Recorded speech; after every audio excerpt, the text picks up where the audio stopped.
2007 সাল থেকে বাংলাদেশের জার্সি গায়ে খেলে আসছেন মাহমুদুল্লাহ রিয়াদ। ব্যাটে বলে দলের জন্য অবদান রেখে বেশ আগেই নিজেকে অলরাউন্ডার হিসেবে প্রমাণ করেছেন বাংলাদেশের অভিজ্ঞ এই ক্রিকেটার। 171 ওয়ানডেতে 3 সেঞ্চুরি সহ 3673 রান করেছেন মাহমুদুল্লাহ। উইকেটও নিয়েছেন 76টি।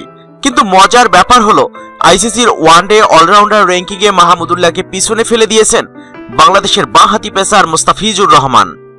অবাক করা কাণ্ড হলেও এমনই হয়েছে। 31 মার্চ আপডেট করা আইসিসির ওয়ানডে অলরাউন্ডার র্যাঙ্কিংয়ে মাহমুদুল্লাহ রিয়াদকে পিছনে ফেলে 35 নম্বরে উঠে এসেছেন মুস্তাফিজুর রহমান। অথচ মুস্তাফিজের প্রধান পরিচয় তিনি একজন পেসার।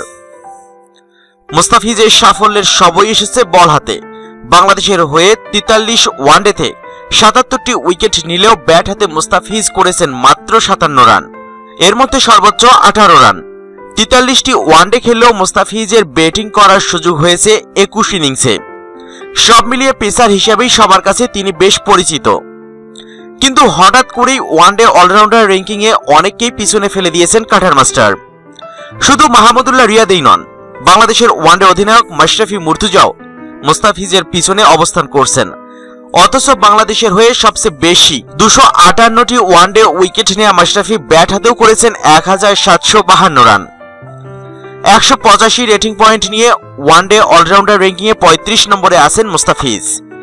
অবনতি হওয়া মাহমুদুল্লাহ রিয়াদ 181 রেটিং পয়েন্ট নিয়ে 40 নম্বরে নেমে গেছেন। 161 রেটিং পয়েন্ট নিয়ে 48 নম্বরে আছেন মাশরাফি মুর্তজা।